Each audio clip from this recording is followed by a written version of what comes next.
Now we are looking at the Ethiopian kale. It's called Ethiopian kale or sarati in our language. Ethiopian kale is more nutritious than the normal kale, what we call sukuma wiki.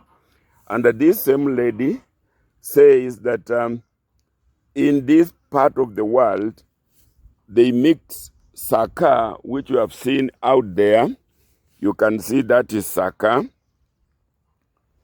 That is her portion of saka.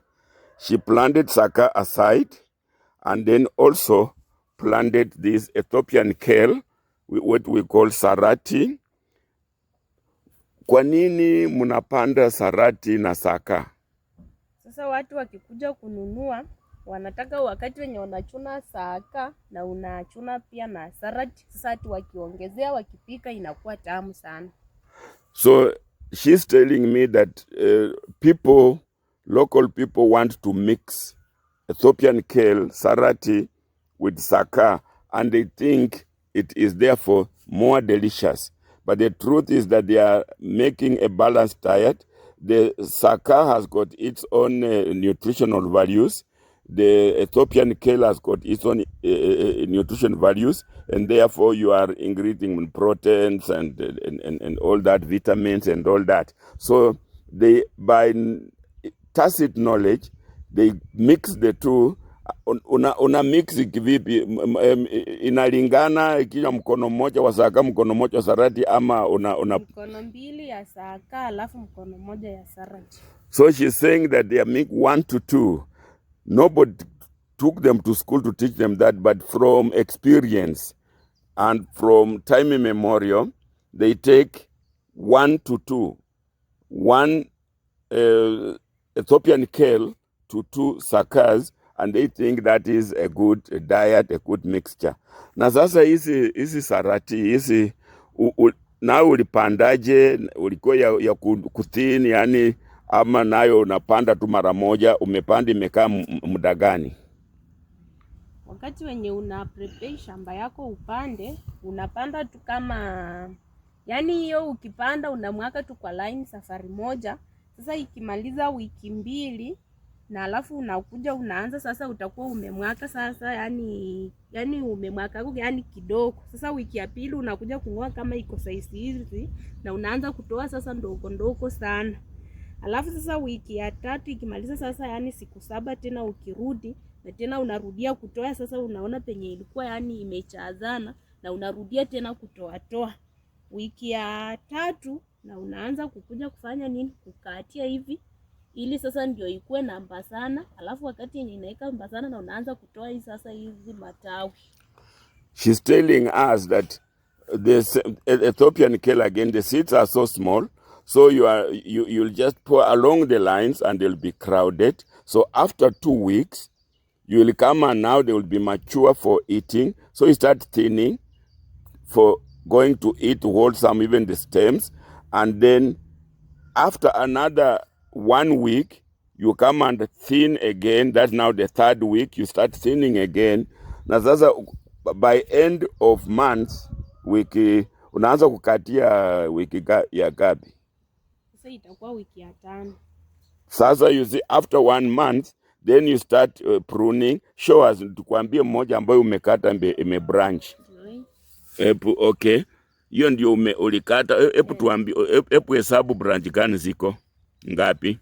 1 2 3 4 5 6 na bado inaendelea kuweka. Aha, so she's saying that this one, when she cut the top, then the branches started forming. Here she has already formed 6, and she's saying they are continuing to form.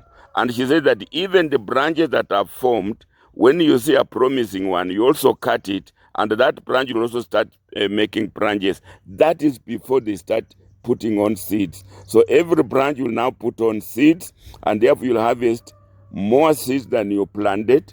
Indeed, it will be like, maybe 10 times or 5 times, depending on the branches that you have formed. So she's also saying, you plant your Ethiopian kale, you start eating it in the 2nd week, and you start managing it from that week, you know, look at it now. You'll think that it's very crowded, but it is because it was cut, it was pruned, and gave space for the branches now to spread. So you can see, hebu tuonyeshe moja ambayo uchakata kama, you see now this one that you're looking at he has never cut it, and therefore it's going on with just one branch. But the ones that he cut, the shorter ones, they started forming branches at the bottom, and therefore this is now managing the seeds. So the seeds that will come from this portion can easily now feed a quarter an acre. So you can start small. Start with very little seeds in a very small area like this, which is not even 1/8. And when you manage your Ethiopian kale well, you'll be using it for food in the second week, and you go on managing it, and by the 5th week, that's 1.5 months or so, you will now have your seeds ready now to expand your area of coverage. Therefore, indeed, in 1 acre, you can produce more income using this Ethiopian kale plus the saka spider plant more than you will be getting in 1 acre of maize. So this is a smart lady, smart agriculture, adapting to climate change, because these, you can see the maize that we're seeing there, they are now, this is the 3rd month and they are nowhere near maturity. And this is now the 4th week, and already we have, she has eaten, she has sold, she has generated income, and she's now expecting to harvest the seeds and replant. So climate change adaptation, we should be able to learn what crops we should be going to replace the long maturity crops, and this lady here has also found this the same. Wewe unaambiaje wa mama wengine kama wewe ambayo hawapandingi sarati, hawapandingi sucha, saka, wanapandanga tu cabbage na wakipanda sukuma? Wewe naweza kuambiaje? Mimi kitu yenye nataka kuambia, kama hata wanapandanga, yani kuna mtu tofauti yani vile anajisikia anatakana apande saka ama apande sarati ama apande cabbage ama sukuma. Kila mtu anakuanga na kiwango yake, kwa sababu unaweza ukachieka upande saka na ujui vile una manage. Unajua ku manage sukuma ama nini cabbage, na unataka upande salad na utajua vile inatakana uitumie, kwa sababu hii mboga ukipanda hivi, wakati yenye unakuja kukatia hivi, lazima upalilie, ndio umwake mbolea, ndio ukuje ukatie. Sasa tunaendanga vile mtu anafanya nini, vile anaelewa. Na mimi kitu yenye nawaambia, mjaribu wa mama wenzangu, ukipanda mboga hutakosa, kwa sababu sisi kama ni wa mama hautategemea mwanaume ako na vitu mingi. Na ukipanda kama mboga vile umepanda hivi, utatoa hapa, utauza hii mboga na utoa hapa pesa, na hiyo pesa utapeleka kwa chama, na kwa chama vile watakupea, utajua kitu yenye unatakana ununue. Sasa mimi wa mama wenzangu yenye naambia, mjaribu kulima, mpande kitu yenye unaweza, na kama uwezi ukuje mimi nikuonyeshe na utajua vile utafanya. Sasa wewe ni nani wanakuja watakupikiaje ndio uwafikie? Wakitaka kunipata wanatumia namba yangu, inaanza na 01 12 14 41 85. Wewe unaitwa nani? Celestine Wamalwa. Wewe unakaa wapi hapa? Nakaa Sango. Lutonyi Sango, hiyo ni ward gani? Kibingei ward. Na hiyo ni sub county ya Kimilili. Yeah. Hapa Bungoma County. Viewers, you have seen, she's saying that, na we mbona hukupanda cabbage we mwenyewe, ulipanda saradi, ukapanda saka, na ulikuwa na uwezo hata wa kupanda cabbage na sukuma?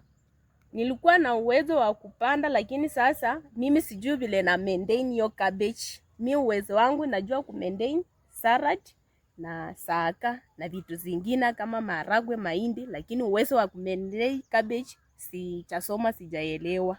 Na ukienda kwa market, watu wanauza salad, wanauza saka, wanauza cabbage, unaona mboga gani watu wanapenda sana inakwisha haraka kuliko zingine?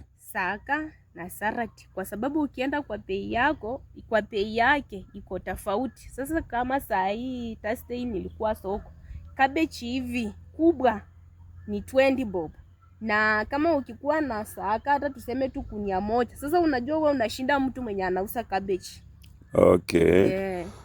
Na sasa hiyo cabbage unaweza kama imekomaa tuseme sarat na saka, hiyo cabbage kama uchauza unaweza kuitumiaje tena? Unaweza kuiweka ikae mwezi moja hivi ndio utumie tena, ama inaharibika?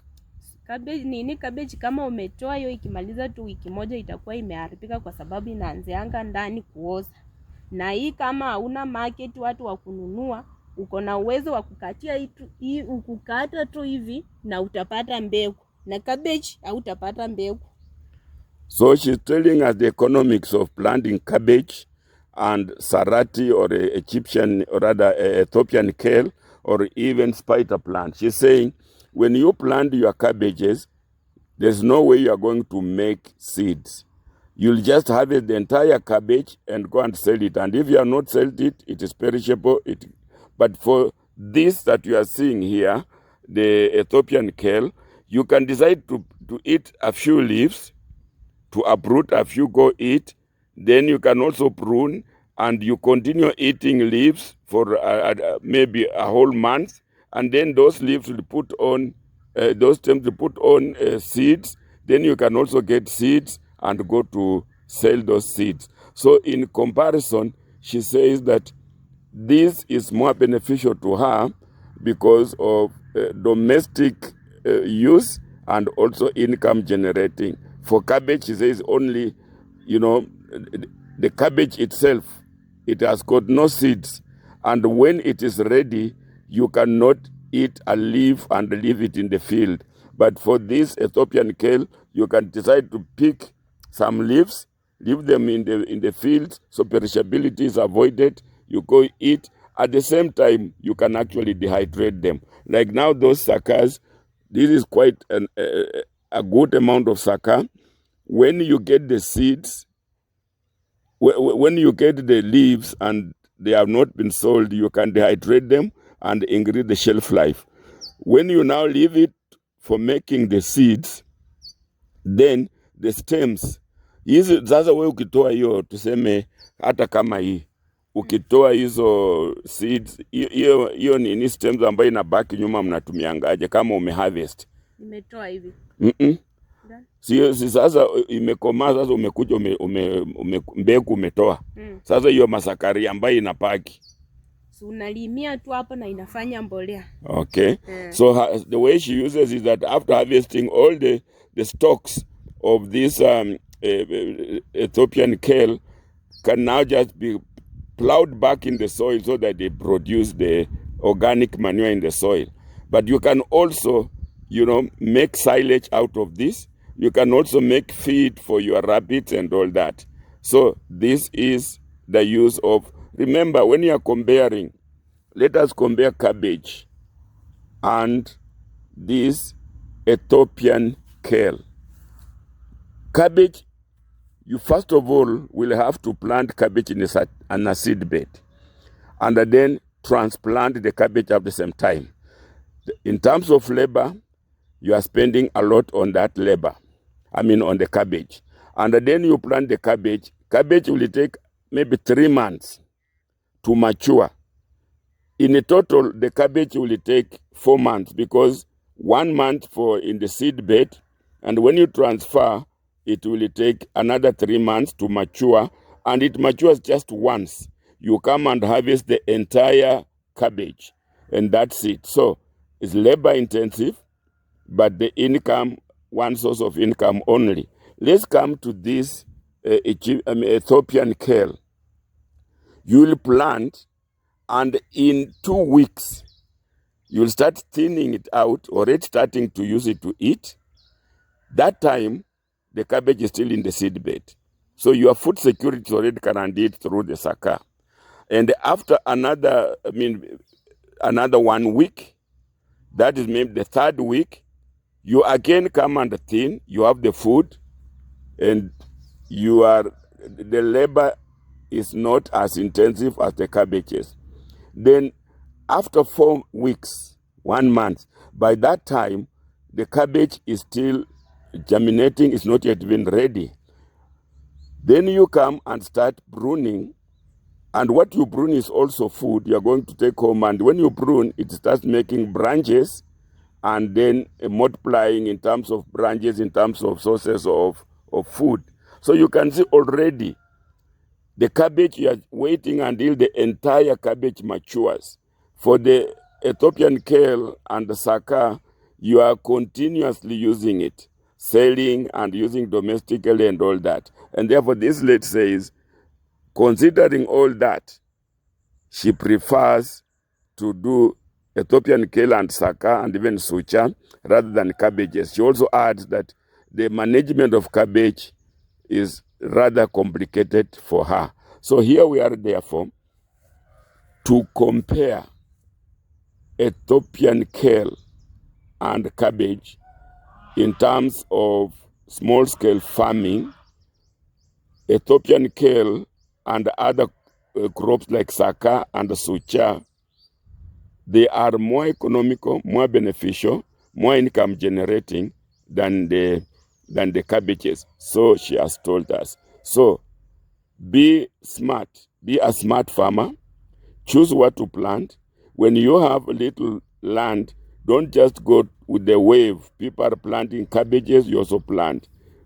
Do some little planning and select an option that's best for you. Thank you.